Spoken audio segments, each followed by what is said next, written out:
A life that works. If you're employed supporting people with learning difficulties and/or autism, please consider and answer the following questions. Do you have a personal diary or agenda or planner that you use? Would you be devastated if you misplaced it? Does each person that you support have a personal diary, agenda or planner? Would it have the same impact if they misplaced theirs? My guess is that for the first two questions, the answer is yes, and thereafter the story is somewhat different. Perhaps the diary is a good metaphor for the them and us culture that we have created in Serviceland. We keep our own diaries, plan the time that we spend on work, domestic duties and leisure, so that we can enjoy the maximum pleasure from the time that we have available, whilst doing the things that we need to do to maintain our lifestyles. For many people who receive support, staff usually keep diaries or planners for them, with little or no input from the person themselves.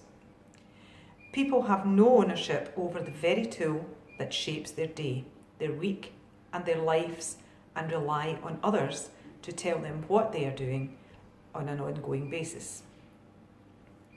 At a workshop Values ran, we asked participants, all of whom are employed in the human service sector, to write out their personal agenda or calendar for a particular month, and then to do the same for someone they support.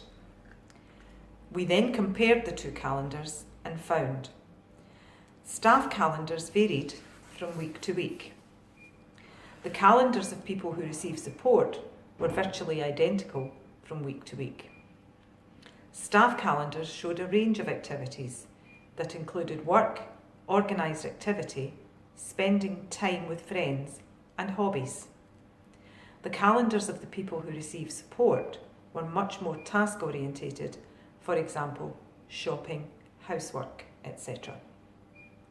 Staff could change when they did things where it suited them. For example, I'll go for food shopping on Friday as I'll be out all day on Saturday. People who receive support agendas were pretty rigid and much less spontaneous. Staff agendas showed a wide range of evening and weekend activity according to personal preferences. The calendars of the people who receive support showed little or no evening or weekend activity. I don't know about you, but this rang enormous warning bells for me. I would urge you to try this activity. Plot out your own calendar for any given month and then do the same for each person that you support. When you have completed the calendars, ask the question, is that a life that works? My guess is that for yourself, the answer will pretty much be yes, or at least you know what practical steps you can take to address the situation. For people who receive support, the answer is likely to be no. Herein lies the challenge.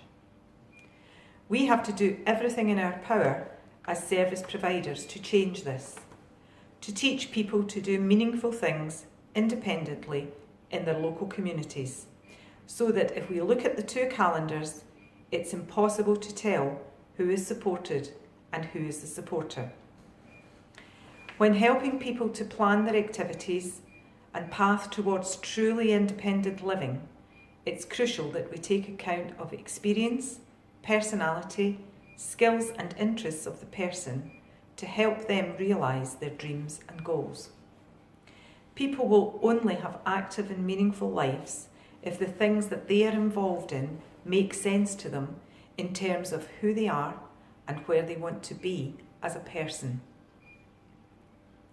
If we can get all of this right, then we will never fear the question, is this a life that works, when looking at the calendar or agenda of anyone that we support.